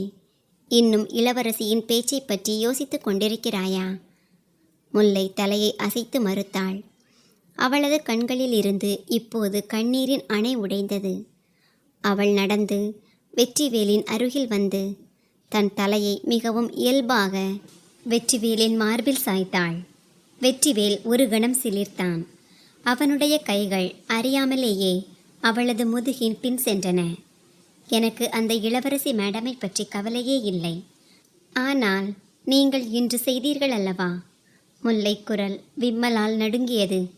நீங்கள் உங்கள் வேலையையே ஆபத்தில் ஆக்கிக்கொண்டு எனக்காக அந்த பெரிய மேடமிடம் சண்டை போட்டீர்கள். என் அவமானம் உங்களால் தாங்கிக் கொள்ள முடியவில்லை. என் பொய் நகைகளையும் கவலையான நெற்றியையும் யாரும் இதுவரை இப்படி பாதுகாத்ததில்லை. ஏன் இப்படி செய்தீர்கள்? வெற்றிவேல் அவளது முகவாயை தூக்கி அவளுடைய அந்த கண்ணீர் நிறைந்த மை கலைந்த ஆனால் மிகவும் அமைதியான கண்களை பார்த்தான். ஏனெனில் எது உண்மையோ அதைத்தான் நான் பேசினேன் முல்லை. நீ நிஜமாகவே எனக்காக, என் வாழ்க்கையில் வந்த மிக மதிப்புமிக்க நபர். இந்த ஏழை விதியை நீ உன் உழைப்பால் தைக்கிறாய் அல்லவா? அது எனக்கு ரொம்ப பிடிக்கும். உன்னுடைய இந்த பொய் நகைகள் அந்த இளவரசியின் நிஜ வைரத்தை விட 1000 மடங்கு மதிப்பு மிக்கவை எனக்கு. முல்லை வெற்றிவேலின் கண்களை பார்த்தாள். அங்கே அவளுக்கு எந்த ஒரு பொய் முகமும் பந்தாவும் தெரியவில்லை. தெரிந்தது அசல் சுத்தமான அன்பு மட்டும்தான். அவள் தன் கைகளை அவனுடைய கழுத்தை சுற்றி வளைத்து அவனுடைய அணைப்பில் இன்னும் அதிகமாக உருகினாள். அந்த சிறிய கசியும் தகர வீட்டில் ஒரு சாதாரண பாயில் நின்று கொண்டிருந்தபோது இன்று உண்மையான அர்த்தத்தில் 2 வெவ்வேறு உலகங்களின் மனங்கள் ஒன்றோடொன்று இணைந்தன. வெற்றிவேலின் மனதில் மட்டும் இப்போது நாம் முல்லையை ஏமாற்றுகிறோம், பொய் சொல்கிறோம் என்ற குற்ற உணர்ச்சி தீவிரமாக தொடங்கியது. அவளுக்கு விரைவில் எல்லா உண்மைகளையும் சொல்லிவிட வேண்டும் என்று அவன் நினைத்தான். ஆனால் இந்த உண்மை வரும் காலத்தில் என்ன புயலை கொண்டு வரப்போகிறது என்பது அந்த கணத்தில் அவர்கள் இருவருக்குமே தெரியாது. தீபாவளி அதிகாலை சம்பவத்திற்கு பிறகு சில நாட்கள் மிகவும் அமைதியாக சென்றன. வெற்றிவேல் மற்றும் முல்லையின் உறவில் ஒரு மென்மையான பிணைப்பு உருவானது. ஆனால் இளவரசியின் அவமானமும் கோபமும் ஒரு எரிமலையாக உள்ளுக்குள் வெடித்து கொண்டிருந்தது அவர்களுக்கு தெரியாது. வெற்றிவேல் எல்லோர் முன்னாடியும் செய்த அவமானத்தை அவளால் ஏற்றுக்கொள்ள முடியவில்லை. அவள் வெற்றிவேலின் பின்னால் தன் சொந்த துப்பறிவாளர்களை நியமித்திருந்தாள். இறுதியில் அவளிடம் அந்த ஆதாரம் கிடைத்தது. அது முழு கதையையும் ஒரு புதிய திருப்பத்திற்கு கொண்டு செல்லப் போகிறது. இளவரசியின் கையில் அடையாரின் திருமணப்பதிவு அலுவலகத்தில் இருந்த முல்லை மற்றும் வெற்றிவேல் ஆகியோரின் திருமண சான்றிதழ் இருந்தது. வாட் த ஹெல்! வெற்றிவேல் இந்த சாதாரண டிஃபன்காரியை திருமணம் செய்திருக்கிறானா? இளவரசி கோபத்தில் கொதித்தாள். ஆனால் அடுத்த நொடி அவளது முகத்தில் ஒரு கொடூரமான புன்னகை தோன்றியது.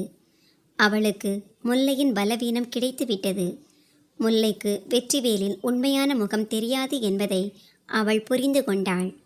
மறுநாள் காலை முல்லைக்கு இயக்கத்துறையிலிருந்து ஒரு அவசர மெசேஜ் வந்தது. கிண்டி தொழிற்பேட்டையில் உள்ள ராஜா போக்குவரத்தின் ஒரு பழைய கிடங்கிற்கு ஆய்விற்காக அவள் செல்ல வேண்டும். முல்லை தன் ஃபைலை எடுத்துக்கொண்டு நேர்மையாக அந்த முகவரிக்கு சென்றாள். அந்த கிடங்கு மிகவும் பெரிய, இருண்ட, ஆள் நடமாட்டமில்லாத இடமாக இருந்தது. முல்லை உள்ளே கால் வைத்தாள். ஹலோ, யாராச்சும் இருக்கிறீர்களா இங்கே என்று குரல் கொடுத்தாள். திடீரென்று கிடங்கின் பெரிய இரும்பு ஷட்டர் தாட் என்று மூடப்பட்டது. முன்னால் இருந்து கைதட்டும் சத்தம் கேட்டது. இருட்டிலிருந்து இளவரசி வெளியே வந்தாள். அவளது முகத்தில் கொடூரமான மகிழ்ச்சி ததும்பி வழிந்தது. வெல்கம் மிஸ்ஸஸ் முல்லை. ஓ சாரி, மிஸ்ஸஸ் முல்லை வெற்றிவேல் ராஜா. இளவரசி மிகவும் ஏளனமான குரலில் கூறினாள். முல்லை திடுக்கிட்டாள். நீங்கள் என்னை ஏன் இங்கே கூப்பிட்டீர்கள்?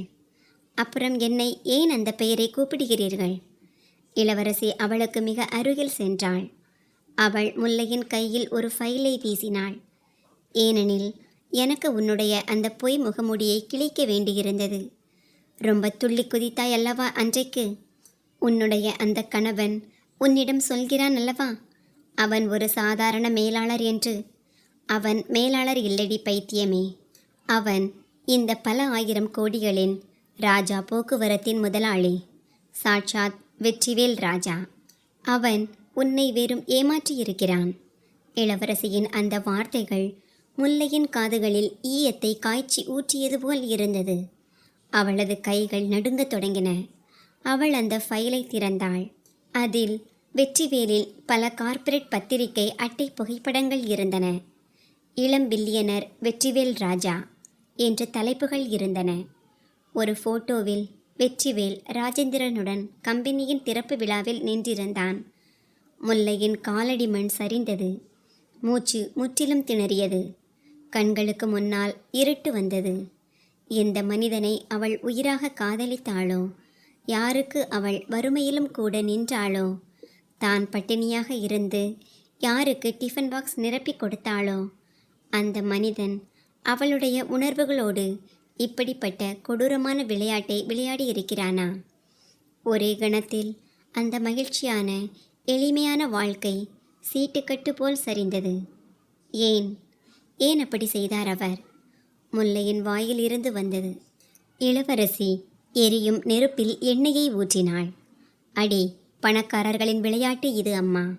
உனக்கு இது ஒரு விளையாட்டு என்று புரியாமல் அவன் உன்னை பயன்படுத்தி கொண்டான். இன்னும் சில நாட்களில் அவன் உன்னை தூக்கி எறிந்து விடுவான். முல்லை அங்கேயே அந்த சிமெண்ட் தரையில் விழுந்தாள்.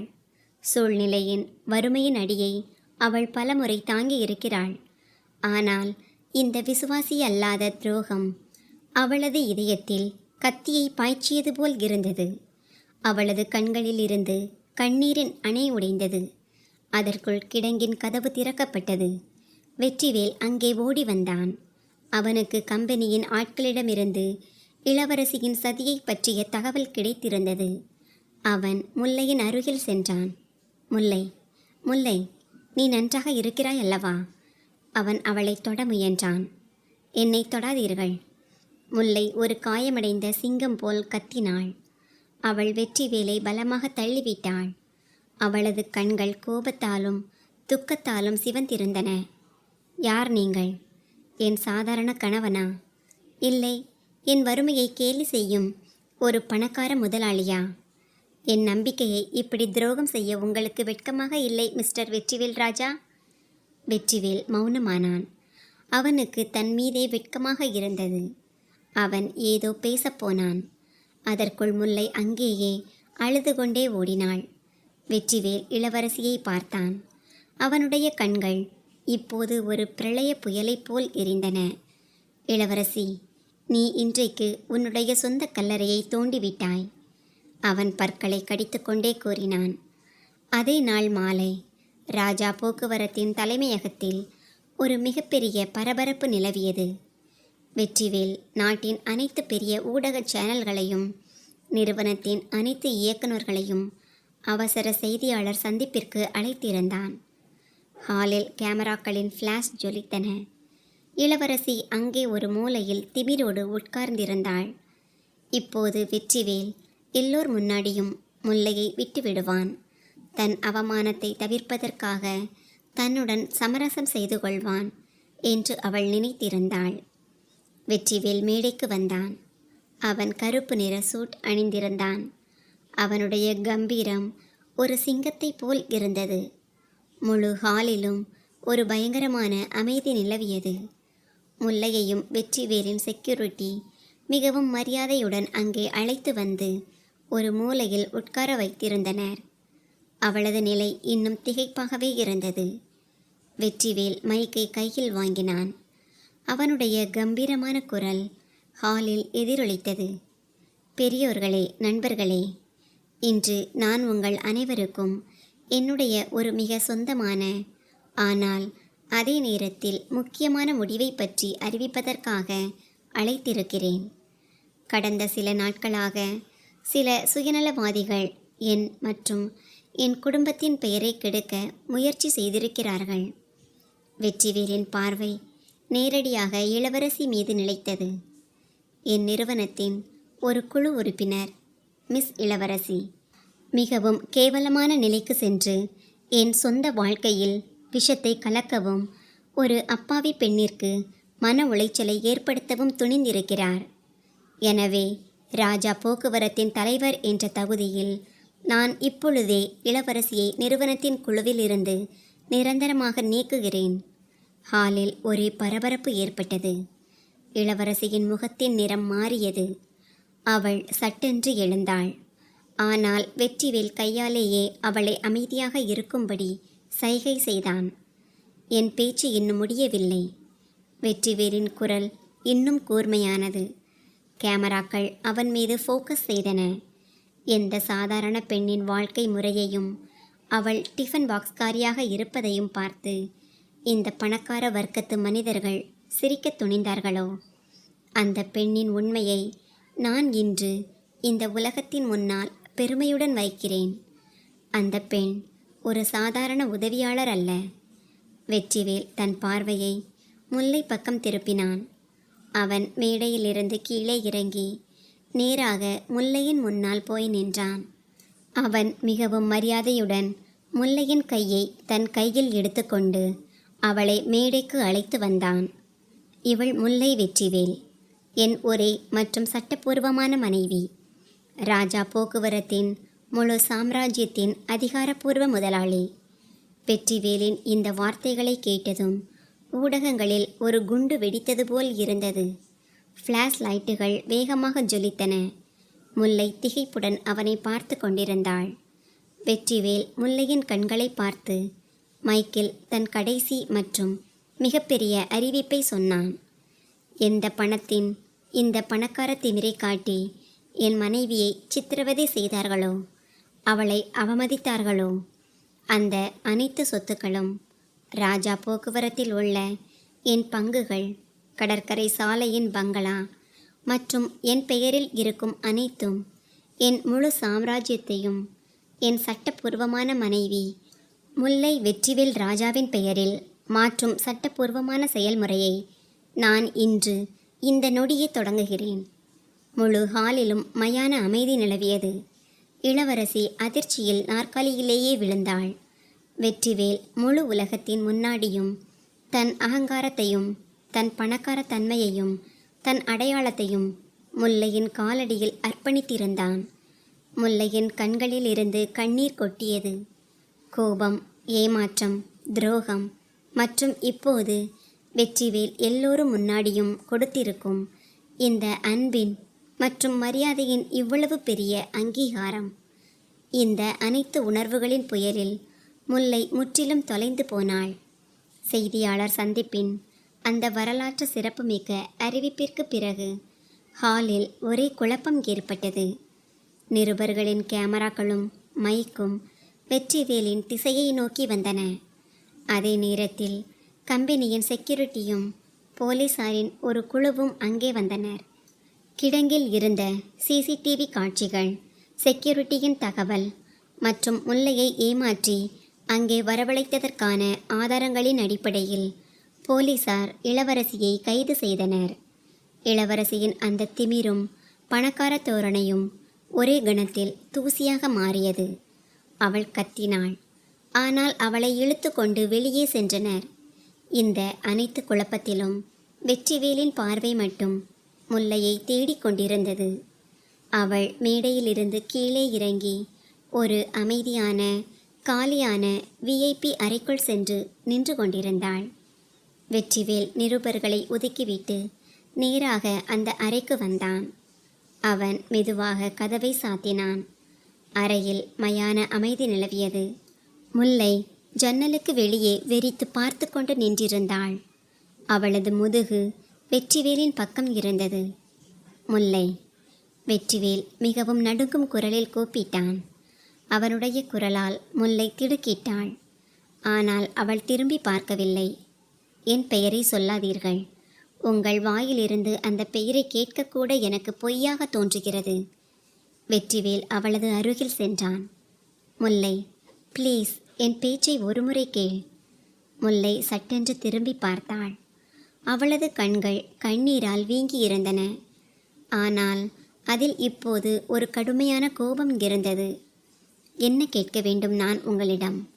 இன்னும் எந்த புதிய பொய்யை சொல்லப் போகிறீர்கள் எனக்கு, மிஸ்டர் வெற்றிவேல் ராஜா? ஐயோ, நான் என் பங்கின் உப்புமாவை உங்களுக்கு ஊட்டிவிட்டு கொண்டிருந்தேன். நீங்கள் உங்களுடைய பல 1000 கோடிகளின் சாம்ராஜ்யத்தின் சிம்மாசனத்தில் உட்கார்ந்து என் வறுமையின் வேடிக்கையை பார்த்து கொண்டிருந்தீர்கள். நான் இரவும் பகலும் டிஃபன் சமைத்து அத்தையின் கடனை அடைக்கும் கனவு கண்டு கொண்டிருந்தேன். நீங்கள் உங்கள் சொந்த கம்பெனியிலேயே எனக்கு வேலை கொடுத்து என் உழைப்பின் வேடிக்கையை பார்த்து கொண்டிருந்தீர்கள். முல்லையின் வார்த்தைகள் வெற்றிவேலின் இதயத்தை கிழித்தன. அப்படி இல்லை முல்லை. அப்புறம் எப்படி?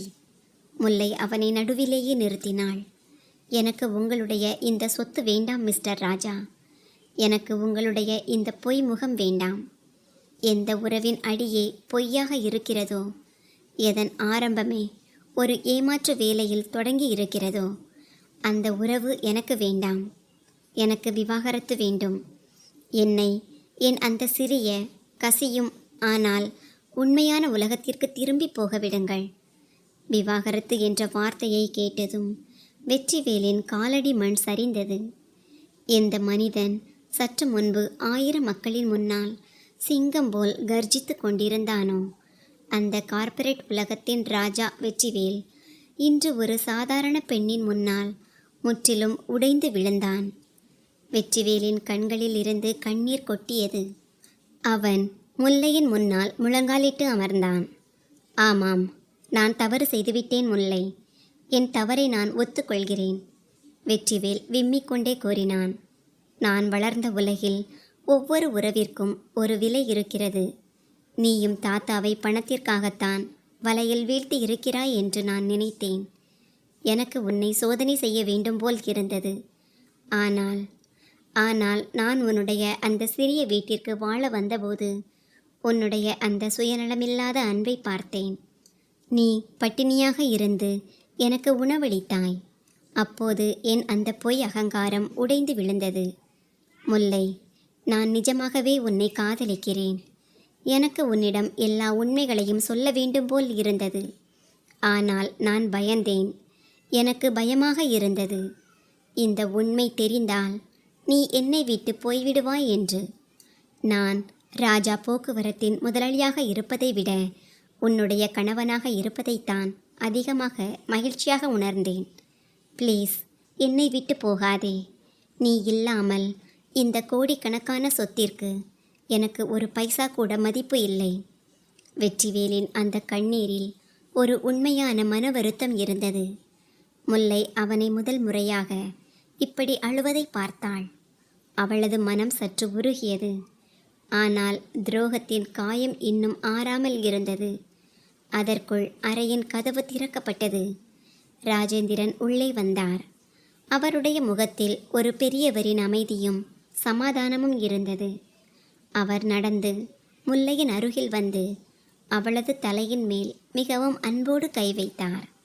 அம்மா, இந்த அனைத்து கதையின் ஆரம்பம் என்னிடமிருந்துதான் தொடங்கியது. நான் தான் அவனை அந்த மேலாளர் நாடகத்தை ஆட சொன்னேன்.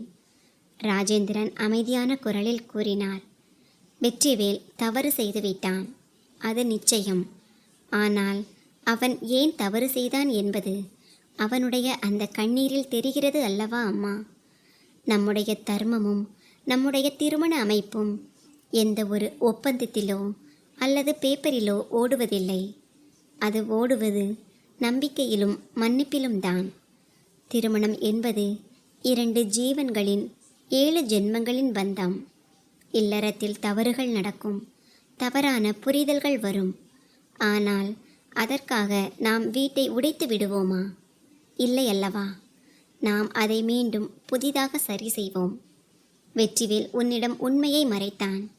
ஆனால் அவன் எல்லோர் முன்னாடியும் உன்னை அவமதித்த இளவரசிக்கு கொடுத்த அந்த சம்மட்டி அடி, இதெல்லாம் அவனுடைய உண்மையான காதலின் சாட்சி அல்லவா அம்மா? மன்னிப்புதான் எல்லாவற்றையும் விட பெரிய சொத்து. இன்று உன் இந்த முதிய தாத்தாவை மன்னித்துவிடு, என் பேரனையும் மன்னித்துவிடு. ராஜேந்திரனின் அந்த முதிர்ந்த மற்றும் அனுபவம் வாய்ந்த வார்த்தைகளை கேட்டதும் முல்லையின் மனதில் இருந்த கோபத்தின் அணை முற்றிலும் உடைந்தது. அவள் கீழே முழங்காலிட்டு அமர்ந்திருந்த வெற்றிவேலை பார்த்தாள். அவனுடைய கண்கள் சிவந்திருந்தன. அவன் அவளது பதிலுக்காக ஆசையோடு காத்து கொண்டிருந்தான். முல்லை மெதுவாக தன் கைகளை முன்னால் நீட்டி வெற்றிவேலின் முகத்தில் இருந்த கண்ணீரை துடைத்தாள். அவளது மனதில் இன்னும் அந்த வலி இருந்தது. ஆனால் அதே நேரத்தில் அவனுடைய மன வருத்தத்தில் இருந்த உண்மை அவளுக்கு புரிந்தது. இல்லறத்தை உடைப்பது எளிது, ஆனால் அன்பையும் நம்பிக்கையையும் மீண்டும் உருவாக்குவதுதான் உண்மையான சோதனை என்பதை அவள் அந்த கணத்தில் உணர்ந்தாள். உங்களை மன்னிக்கிறேன், முல்லை விம்மிக்கொண்டே கூறினாள். ஆனால் இந்த நிபந்தனையின் பேரில் இனிமேல் என்னிடமிருந்து நீங்கள் எதையும் மறைக்கக்கூடாது. அப்புறம் இந்த நிறுவனம், இந்த சொத்து, இதையெல்லாம் நீங்கள்தான் பார்த்து கொள்ள வேண்டும். நான் வெறும் உங்கள் மனைவியாகவும் வீட்டின் மருமகளாகவும் மட்டும்தான் இருப்பேன். வெற்றிவேல் உடனே எழுந்து அவளை இறுக்கமாக கட்டியணைத்து கொண்டான். அவர்கள் இருவரின் கண்களிலிருந்தும் இப்போது ஆனந்த கண்ணீர் வழிந்தது. ராஜேந்திரன் மிகுந்த திருப்தியுடன் அவர்கள் இருவரின் தலையிலும் கை வைத்து ஆசீர்வதித்தார். சில மணி நேரங்களுக்கு பிறகு மாலை நேரம். கடற்கரை சாலையில் உள்ள வெற்றிவேலின் அந்த பிரம்மாண்டமான அரண்மனை போன்ற பங்களா இன்று விளக்குகளின் வெளிச்சத்தால் ஜொலித்து கொண்டிருந்தது. பங்களாவின் முக்கிய நுழைவாயிலில் பூக்களாலும் மாந்தளைகளாலும் அழகான தோரணம் கட்டப்பட்டிருந்தது. வாசலில் அழகான மற்றும் பெரிய கோலம் போடப்பட்டிருந்தது. முல்லை ஒரு அழகான புதுமண பெண்ணை போல் பட்டுப்புடவை கட்டி பாரம்பரிய நகைகள் அணிந்து வாசலில் நின்றிருந்தாள். அவளது அருகில் வெற்றிவேல் நின்றிருந்தான். ராஜேந்திரனின் தங்கை ஒரு வெள்ளித்தட்டில் விளக்கேற்றி அவர்கள் இருவருக்கும் ஆரத்தி எடுத்தாள். முல்லை, இப்போது வலது காலை எடுத்து வைத்து இந்த படியை மிதித்து உள்ளே வா. இந்த வீட்டின் உண்மையான லட்சுமியாக இல்லற குடியேற்றம் செய். ராஜேந்திரன் மிகுந்த பெருமையுடன் கூறினார். முல்லை விநாயகரின் பெயரை சொல்லி மெதுவாக தன் வலது காலடிகளை பதித்து வீட்டிற்குள் நுழைந்தாள். பின்னணியில் நாதஸ்வரத்தின் மங்களகரமான இசை ஒலித்து கொண்டிருந்தது. வெற்றிவேல் அவளது கையை தன் கையில் இறுக்கமாக பிடித்திருந்தான். ஒரு காலத்தில் மழையில் நனைந்து கிழிந்த ரெயின்கோட் போட்டுக்கொண்டு டிஃபன் பாக்ஸ் சப்ளை செய்த அந்த சாதாரண முல்லை இன்று தன் நேர்மையாலும் உழைப்பாலும் மற்றும் தூய்மையான காதலாலும் ஒரு சாம்ராஜ்யத்தின் இதயத்தின் மற்றும் வீட்டின் உண்மையான ராணியாகி இருந்தாள். நல்ல வினையும் மனித நேயமும் ஒருபோதும் வீண் போகாது என்பதை முல்லையின் வாழ்க்கை மீண்டும் ஒருமுறை நிரூபித்திருந்தது. புதிய இல்லறத்தின் அந்த இனிமையும் நறுமணமும் இனி வாழ்நாள் முழுவதும் அந்த ராஜா குடும்பத்தின் முற்றத்தில் மலரப்போகிறது. மனிதனிடம் எவ்வளவு பணம் இருக்கிறது என்பதை விட அவனுடைய மனதில் எவ்வளவு மனித நேயம் இருக்கிறது என்பதுதான் இறுதியில் உறவுகளை தக்க வைக்கிறது. உங்கள் கருத்துப்படி முல்லை வெற்றிவேலை மன்னித்தது சரியா? நண்பர்களே, இந்த கதை உங்களுக்கு எப்படி இருந்தது என்று கருத்து தெரிவிக்கவும். கதை பிடித்திருந்தால் அதை விரும்பி உங்கள் நண்பர்களுடன் பகிர்ந்து கொள்ளுங்கள். இது போன்ற புதிய சுவாரஸ்யமான கதைகளுக்கு எங்கள் சேனலை சப்ஸ்கிரைப் செய்யுங்கள்.